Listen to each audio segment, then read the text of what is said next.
Hello student. एक student की demand थी कि सर आप गेट के सिलेबस के बारे में बताइए, जीएटी गेट के सिलेबस के बारे में बताइए और उसमें क्या इम्पोर्टेंट चीज़ें हैं वो थोड़ा सा डिस्कस कीजिए ताकि हम लोग को बहुत आसानी हो जाए प्रिपरेशन के लिए। राइट। सो चलिए डिस्कस करते हैं। सबसे पहले जो सिलेबस दिया है उसके बारे में बात करेंगे। राइट। तो यहाँ पे अगर हम देखें तो सिलेबस ऑफ हिस्ट्री 2022। राइट। और एक और बात बताऊँ कि ये मेंशन किया है उसकी ऑफिशियल नोटिफिकेशन में कि अप्रॉक्सीमेटली 20% हिस्ट्री पूछा जाएगा। राइट। सो अगर अप्रॉक्सीमेटली 20% देखें तो 80 मार्क्स का आ सकता है एंड मोस्ट ऑफ 20 क्वेश्चंस बन सकते हैं। अब लास्ट ईयर का ही अगर आप एनालिसिस देखेंगे तो तकरीबन 13 क्वेश्चन बने थे। राइट। तो ये डिपेंड कर सकता है बट ऑफिशियल नोटिफिकेशन में दिया है कि 80 मार्क्स तक मैक्सिमम हम पूछ सकते हैं हिस्ट्री से।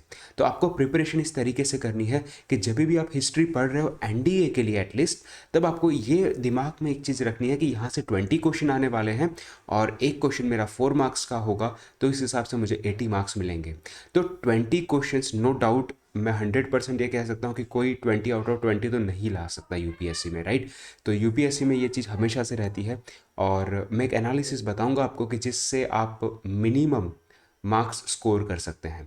राइट। तो सबसे पहले देख लेते हैं कि आपको 20 क्वेश्चंस पूछे जाने वाले हैं, ये माइंडसेट बना के आपको प्रिपरेशन करनी है इसकी।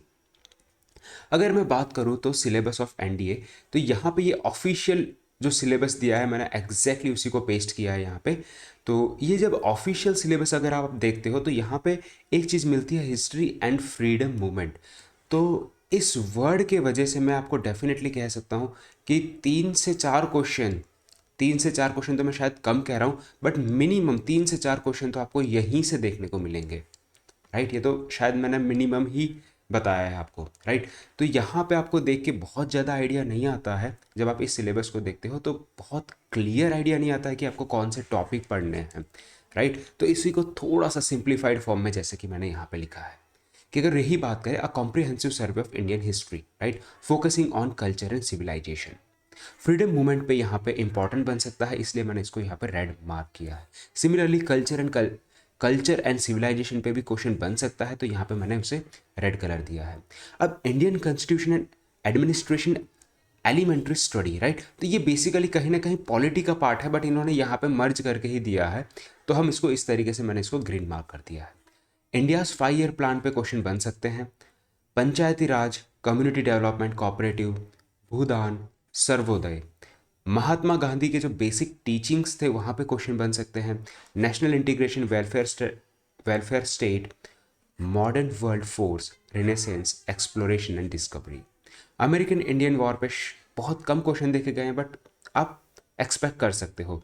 ये जो तीन है, French revolution, Russian revolution and industrial revolution, यहाँ से क्वेश्चन बनने की चांसेस हैं बट वो मैं मॉडरेटली में रखूँगा, इसे मीडियम कैटेगरी पे रखूँगा। राइट। जो रेड है वहाँ पे मैंने वेरी इंपॉर्टेंट और मोस्ट इम्पॉर्टेंट यहाँ पे मॉडरेट में रखेंगे कि ये कॉमन है, और कुछ है इसमें जो लिस्ट इंपॉर्टेंट है उसको आप अगर छोड़ भी दोगे तो आपको कोई ज़्यादा बहुत ज़्यादा नुकसान नहीं होगा। राइट। सो यहाँ पे अगर हम बात करें तो यूएन पे क्वेश्चन बन सकते हैं, पंचशील थोड़ा सा इंपॉर्टेंट हो जाता है, India's role in today's world एक इम्पॉर्टेंट पार्ट बन सकता है। तो ये कुछ टॉपिक्स है जो सिलेबस में दिए हैं अकॉर्डिंग टू द यूपीएससी। अब उसमें से मैंने इंपॉर्टेंट टॉपिक्स निकाले हैं जो आपको करके ही जाना चाहिए एग्ज़ाम में। राइट। तो अगर इतने टॉपिक्स आप कर लेंगे डेफिनेटली तो आप बहुत अच्छा स्कोर कर सकते हो। तो पहले इन टॉपिक पे फोकस कीजिए, फिर टाइम अगर आपको परमिट करता है तो आप जो सिलेबस में दिया है उस पे जा सकते हैं। राइट। सो अगर यहाँ पे मैं बात करूँ तो Indian independence and freedom movement बहुत इंपॉर्टेंट है, वेरी वेरी वेरी इंपॉर्टेंट मैं रखूँगा इसको। Right. Very very important category में आएंगे। उसमें Khilafat movement, non cooperation movement, Dandi march, Satyagraha, quit India movement, ये आपको पता है, ये बहुत इंपॉर्टेंट है। पार्टीशन ऑफ इंडिया पे क्वेश्चन बन सकते हैं। ये जितनी भी वॉर्स है थोड़ा सा इसके बारे में आपको देख लेना है। 5 year plan, Panchsheel, Indian constitution and administration, again polity का पार्ट है। राइट। पंचायती राज, अगेन उसी पॉलिटी का पार्ट है। राइट। तो ये आप उस पार्ट में वहाँ पे कवर कर सकते हैं, कोई प्रॉब्लम नहीं है।